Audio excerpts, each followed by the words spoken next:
4 PM news network में दोस्तों आपका स्वागत है। मैं हूं आपके साथ राशिद ज़हीर। एक फिल्म आई थी बॉलीवुड की, उसमें विलन का रोल कर रहे थे राज बब्बर। उनके पास एक फ़ोन आता है और फ़ोन पर उनका बंदा ये कहता है कि जिंदाल साहब या कुछ और नाम था, एग्जैक्टली मैं भूल गया हूँ, एक बुरी खबर है और एक अच्छी खबर है। तो राज बब्बर बोलते हैं कि ज़माना बीत गया, अच्छी खबरें हुए सुने हुए कान तरस गए, पहले आप अच्छी खबर बता दो। भारतीय जनता पार्टी के लिए जब से चुनाव शुरू हुआ है कोई अच्छी खबर नहीं है। मैं आपको एक खबर सुनाने आया हूँ, लेकिन साथ में इसके अच्छी खबर नहीं है, एक बुरी ही खबर है। बुरी खबर पे मुझे एक शेर भी याद आता है, लेकिन चलिए शेर ही सुना देता हूँ। शायर ने कहा है कि तू बेवफा है तो ये बुरी खबर भी सुन ले, तू बेवफा है तो ये बुरी खबर भी सुन ले, इंतज़ार तेरा मेरा कोई दूसरा भी करता है। प्रियंका गांधी अमेठी से चुनाव लड़ने जा रही हैं और रायबरेली से बताया जा रहा है कि खड़गे साहब आ रहे हैं। स्मृति ईरानी के लिए और भारतीय जनता पार्टी के लिए ये 2 सीटें और मुश्किल बन गई हैं। हालांकि पहले रायबरेली में सोनिया गांधी जीती हुई थी। स्मृति ईरानी अमेठी में काम कर रही हैं, किस तरह से गरजती हैं, किस तरह से बरसती हैं, पूरा देश जानता है। 50 रुपये सिलेंडर पर जब बढ़ जाते थे तो दिल्ली में आ जाती थी सिलेंडर उठाकर। 10 बरस हो गए, 50 रुपये तो छोड़ो, कई सौ रुपये बढ़ गए साहब सिलेंडर पर। लोगों ने सिलेंडर से संबंधित नाम भी दे दिए, हम नहीं देना चाहते, ना हम देंगे। हम पत्रकारिता के सिद्धांतों से बंधे हुए लोग हैं, लेकिन लोग जो कहते हैं वो आपको बताना भी ज़रूरी होता है। तो लोगों ने सिलेंडर के नाम से भी आपको पुकारना शुरू कर दिया था। अब हुआ यूं है कि स्मृति ईरानी 10 बरस से तो आई नहीं है, लेकिन वाकपटुता में मेरी 18 साल की बेटी, याद है, बीफ भी बिका, बार का लाइसेंस भी, दुनिया भर का काम हुआ।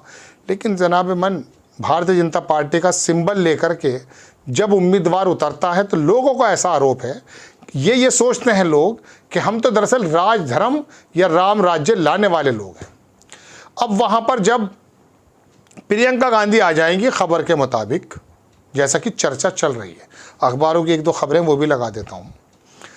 प्रियंका गांधी आ गई जो स्ट्रेट फॉरवर्ड बोलने वाली हैं, सच का साथ देते हैं, ऐसा लोगों का कहना है। वाकपटुता में और सौम्यता के साथ बोलना, बहुत हाजिर जवाबी के साथ बोलना, अच्छे शब्दों का इस्तेमाल करना प्रियंका गांधी के बेसिकली डीएनए में शामिल है, ये मेरा कहना है। क्यों? सोनिया गांधी, राहुल गांधी और इंदिरा गांधी, इन तीनों लोगों के मैंने बयानात यूट्यूब पर काफ़ी सुने। उनके मुंह से जब शब्द निकलते हैं बहुत सौम्यता के साथ निकलते हैं। यही स्मृति ईरानी एक मर्तबा सोनिया गांधी जी को शायद लोकसभा के अंदर कुछ पकड़ने की बात कर रही थी, कुछ कहने की बात कर रही थी, तो सोनिया गांधी इनसे बात भी करना पसंद नहीं कर रही थी, बहुत असहज थी। वजह क्या है? लोग ये कहते हैं कि नक्शेबाजी के साथ झूठ बोलना इनका काम है। लोग कहते हैं, हम नहीं कहते, ऐसी सोशल मीडिया पे सैकड़ों दर्जनों बाइट आपको मिल जाएंगी। स्मृति ईरानी के लिए अमेठी की राह तो वैसे भी मुश्किल थी, क्योंकि पिछली बार जो चुनाव जीती थी उसके बारे में ये कहा जाता है दोस्तों कि राहुल गांधी की जो टीम मैनेजमेंट था उसके अंदर दिक्कतें थी। अब ये कहा जा रहा था कि राहुल गांधी वायनाड के अलावा यहाँ से भी लड़ेंगे, हमें भी ऐसी आशंका थी। लेकिन अब खबर जो आई कि स्मृति ईरानी के सामने प्रियंका गांधी आ रही हैं, तो 2 महिलाएं हो गई।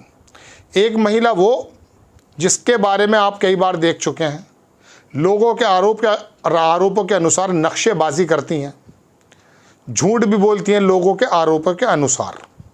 और प्रियंका गांधी के बारे में तो आप जानते हैं, दर्जनों सैकड़ों बार आपने सुना है, बहुत ही सीधी सरल बोलना, सीधा बोलना, सच बोलना उनका काम है। अब ये परेशानी राहुल गांधी से ज़्यादा बड़ी हो गई है।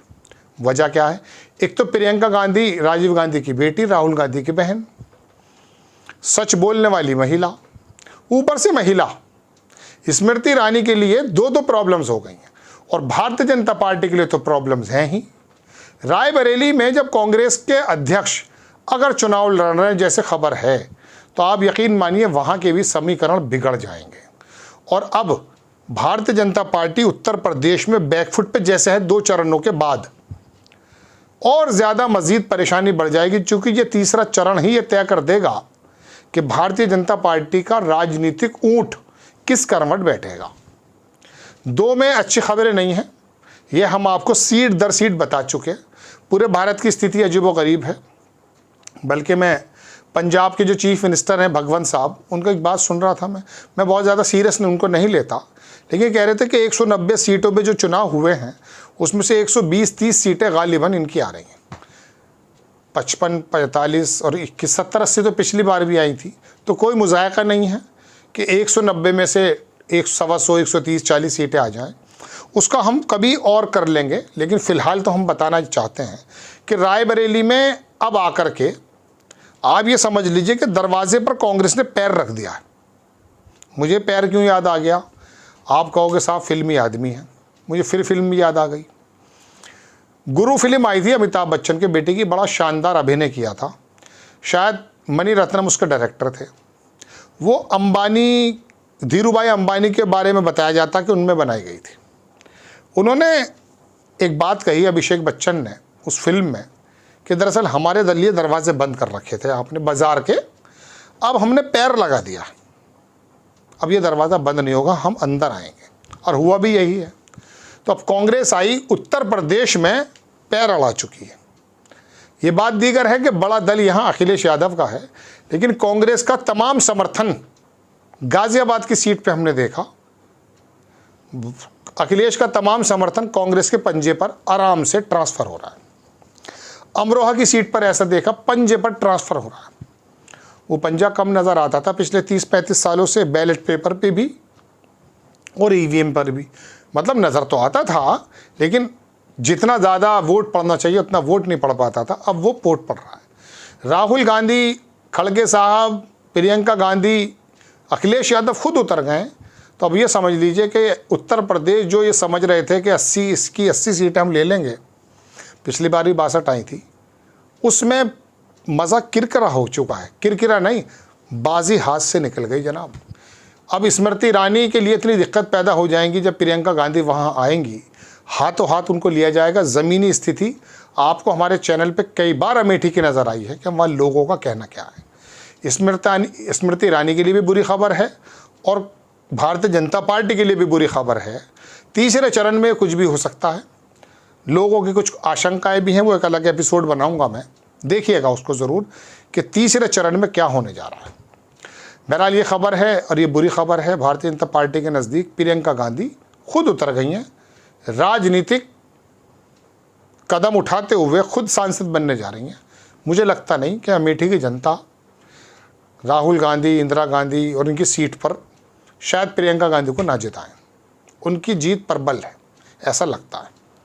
आपको खबर कैसी लगी अपनी राय कमेंट्स बॉक्स में ज़रूर दीजिएगा। चैनल को सब्सक्राइब कीजिएगा, शेयर कीजिएगा। नेक्स्ट टाइम मैं किसी खबर के साथ हाजिर होता हूँ। जय हिंद।